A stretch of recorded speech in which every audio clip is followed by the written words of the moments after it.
পাখির মতো গুলি করে লোকজনকে হত্যা করা হয়েছিল, তখন এই দালাল সরকারের এক মন্ত্রী, এদের নাম নিতে আমি ঘৃণা করি, আমি এদের নাম কখনো নেই না, এই মন্ত্রী বলেছিল যে বর্ডারে এরকম ছোটখাটো ঘটনা হয়ে থাকে, আপনাদেরকে দায়িত্ব কে দিয়েছে?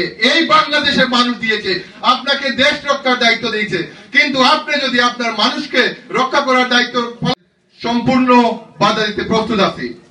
সাথীয় বন্ধুগণ, আপনারা জানেন টিপাই মুখবাদ এটা কিন্তু ইলিয়াস আলীর আন্দোলন ছিল না, এটা হচ্ছে বাংলাদেশের সরকারের আন্দোলন, সার্বভৌমত্ব রক্ষা, সরকারের দায় দায়িত্ব। কিন্তু এই আমাদের নেতা, আমাদের প্রাণের নেতা ইলিয়াস আলী বিরোধী দলে থাকা অবস্থায় উনি কেন নেবে দায়িত্ব? আজ যখন উনি আন্দোলন, এই আমাদের নেতা, আমাদের প্রাণের নেতা ইলিয়াস আলী বিরোধী দলে থাকা অবস্থায় উনি কেন নেবে দায়িত্ব? আজ যখন উনি আন্দোলন করেছিল, আন্দোলন ফলপ্রসূ হয়েছিল, সেই আন্দোলনকে প্রতিহত করার জন্য বাংলাদেশের সাথে মিলে তোমরা আমার ভাইকে তুলে নিয়ে গেছো, নিয়ে কোথায় রেখেছো আজ অব্দি আমরা জানি না। সাথীয় বন্ধুগণ, এই দালাল সরকারদের আমি জানি সাকসেসফুল হয়ে যাবে না। আপনি বাংলার মানুষকে গৃহবন্দী করতে পারেন নাই।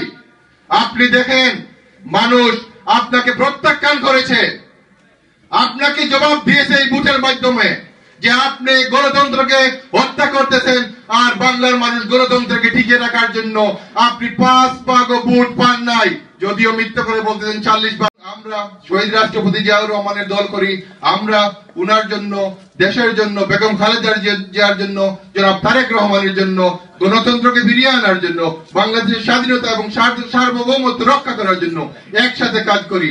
যতক্ষণ যাবত আমরা একসাথে কাজ করব না, আমরা তুষামুদকারী এবং স্বজন প্রীতি করব, তখন দেখবেন আপনারা ঢাকার মতো আমরা আন্দোলন করতে পারবো না। আমরা সবাই একে অন্যের সাথে কাঁধে কাঁধ মিলাই, আমরা একসাথে কাজ করি, দেখুন আমরা গণতন্ত্র কিভাবে আমরা পুনরুদ্ধার করতে পারি। এই আশাবাদ ব্যক্ত করে আমি আমার সংক্ষিপ্ত বক্তব্য এখানে শেষ করছি। বাংলাদেশ জিন্দাবাদ, বাংলাদেশ জাতীয়তাবাদী দল জিন্দাবাদ, শহীদ রাষ্ট্রপতি জিয়াউর রহমান অমর হোক, বেগম খালেদা জিয়া জিন্দাবাদ, জনাব তারেক রহমান জিন্দাবাদ, আমার প্রাণের প্রিয় নেতা এম ইলিয়াস আলীকে ফেরত চাই। সালামু আলাইকুম।